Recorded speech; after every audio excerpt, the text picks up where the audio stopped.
بسم اللہ الرحمن الرحیم والصلاة والسلام علی سیدنا و مولانا محمد خاتم النبیین وعلى آلہ واصحابہ اجمعین وعلى كل من تبعهم بإحسان إلى يوم الدین. اما بعد، میرے عزیز طالب علم ساتھیوں اور معزز مہمانان گرامی رحمۃ اللہ وبرکاتہ، اس وقت ہم سب لوگ ایک انتہائی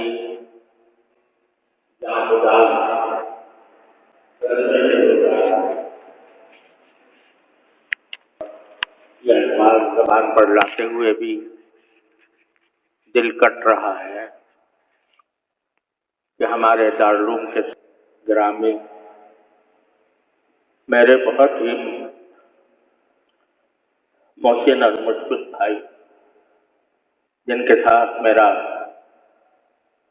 75 سال کا ساتھ رہا ہے، آج وہ اللہ تبارک و تعالیٰ نے ان کے وقت موعود پر انہیں اپنے پاس بلا لیا.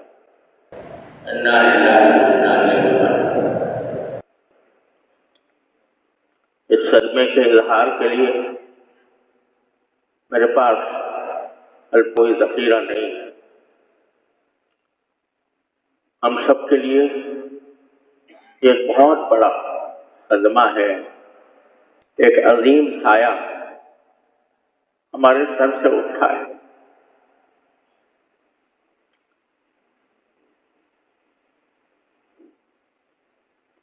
آپ حضرات جانتے ہیں کہ تقریباً 2 سال سے حضرت صاحب براج تھے، لیکن اسی دوران الحمدللہ وہ باتیں بھی کرتے تھے اور مجموعی اعتبار سے کمزوری کے سوا کوئی بڑا مرض نہیں تھا.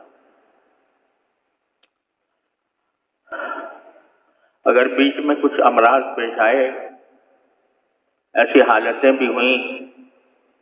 جن میں مایوسی کے قریب پہنچ گئے، لیکن اللہ تبارک و تعالیٰ نے اپنے فضل و کرم سے انہیں دوبارہ صحت عطا فرمائی، اور ہم اللہ تعالیٰ کے فضل و کرم کے بھروسے پر ان کی عیادت بھی کرتے رہے، ان سے باتیں بھی ہوتی رہیں، اور اب کچھ عرصے سے ان کی جو رپورٹیں ہیں وہ بھی بہت اچھی آ رہی تھیں. ابھی کچھ عرصے پہلے تک ان کے گردے کی تکلیف بڑھ گئی تھی، کریٹینن 5 تک پہنچ گیا تھا، جس پر بعض اوقات ڈائلیسس کرانے کی تاکید کی جاتی ہے. لیکن الحمدللہ آخری رپورٹ جو اب آئی وہ 100% نارمل تھی، اور 1.3 ان کی کریٹینن کی رپورٹ آئی، اور بھی رپورٹیں سب اچھی آ رہی تھیں. اور آج انہوں نے باتیں بھی کی، اور مغرب کے بعد پانی بھی مانگا، پانی بھی پیا، اور تمام حالات تقریباً نارمل جیسے تھے. صرف اتنی بات ہے کہ کمزوری بے انتہا تھی، جس کی وجہ سے غذا ان کو ناک سے دی جا رہی تھی. لیکن اچانک میں عشاء کی نماز کی اذان کے بعد نماز کی تیاری کر رہا تھا کہ اتنے میں مجھے وہاں جو ان کے پاس ان کی تیمارداری کے لیے ماشاءاللہ دن رات اپنے ساتھی لگے ہوئے تھے،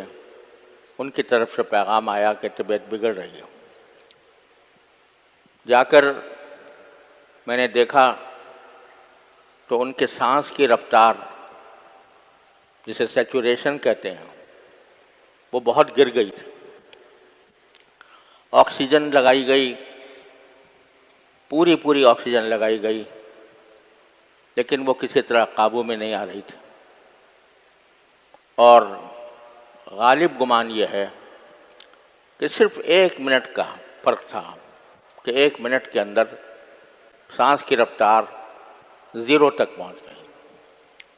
اور بظاہر ایسا لگتا ہے کہ شاید دل کا حملہ ہوا، اور اس کے نتیجے میں سانس کی رفتار بھی نیچے چلی گئی۔ تھوڑی دیر تک جو تدبیریں ڈاکٹروں نے بتائی تھیں، ٹیلی فون پر ان سے رابطہ بھی تھا اور آ بھی رہے تھے، اس کے مطابق تدبیریں بھی کی جاتی رہیں، لیکن جب وقت اللہ تعالیٰ کا مقرر کیا ہوا آ جاتا ہے تو کوئی تدبیر انسان کی کام نہیں کرتی۔ ایسا لگا کہ وہ ہم نے جو محسوس کیا کہ جو علامتیں مانیٹر پر آ رہی تھیں، ان کے لحاظ سے ان کا بلڈ پریشر بھی گر گیا تھا اور سیچوریشن بھی گر کر 0 تک پہنچ گئی تھی۔ لیکن یہ امید بھی تھی،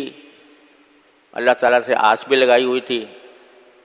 کہ جو ان کے معالج ہیں وہ پہنچنے والے تھے، وہ آ کر ہو سکتا ہے کوئی،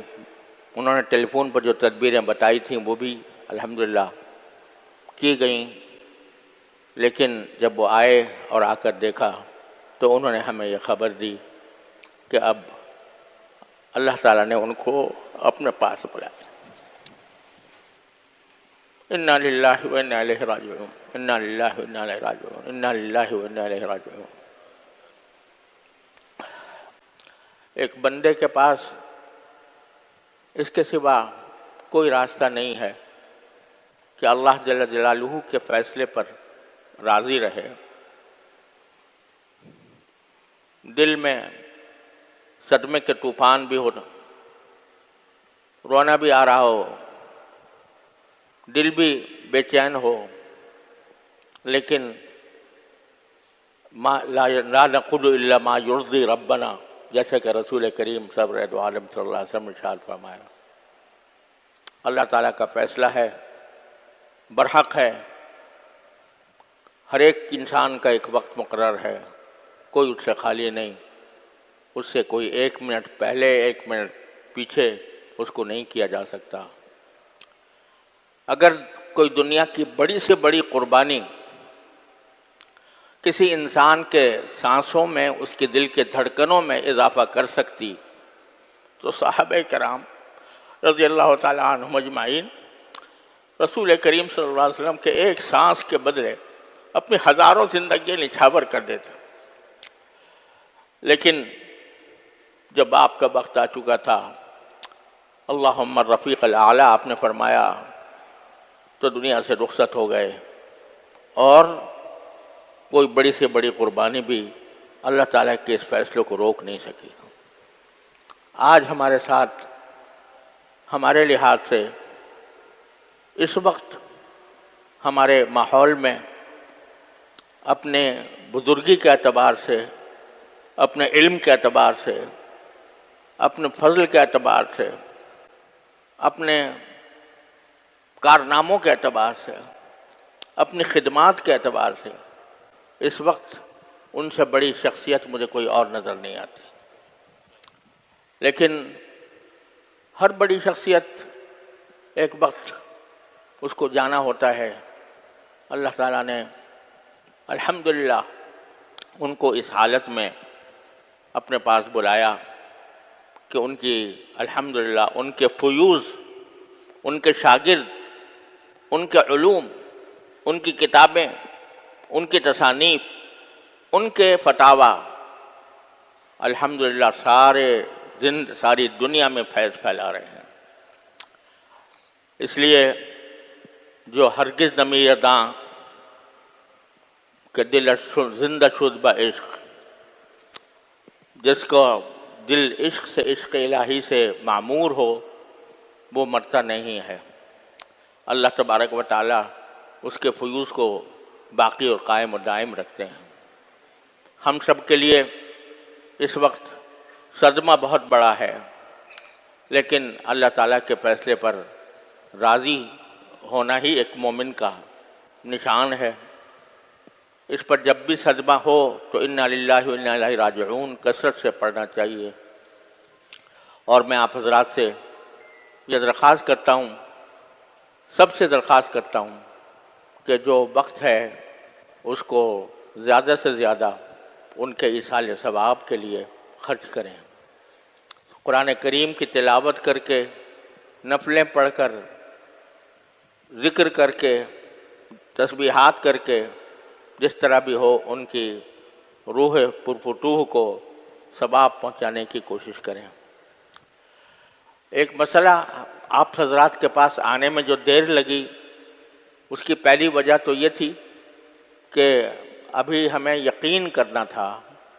کہ واقعتاً یہ حادثہ پیش آ گیا ہے، کیونکہ ڈاکٹر جب تک تصدیق نہ کرے اس وقت تک ایک امید بندھی ہوئی تھی کہ شاید ابھی کوئی زندگی کی رمق باقی ہو۔ ڈاکٹر صاحب کے آنے میں کچھ وقت لگا، انہوں نے دیکھا، اس کے بعد کہ ضروری فوری انتظامات کرنے ضروری تھے، اس میں مصروفیت رہی، خبر ساری دنیا میں پھیل گئی اور ہر طرف سے ٹیلی فونوں کا تانتا بندھا ہوا۔ اس وجہ سے آپ تک پہنچنے اور آپ سے بات کرنے میں دیر لگی۔ ایک دوسرا مسئلہ اس وقت یہ ہے کہ نماز جنازہ اور تجہیز و تکفین کا مرحلہ درپیش ہے، لیکن یہ بھی ایک افسوسناک سی صورتحال ہے کہ ان کے جلیل القدر صاحبزادے حضرت مولانا محمد زبیر صاحب،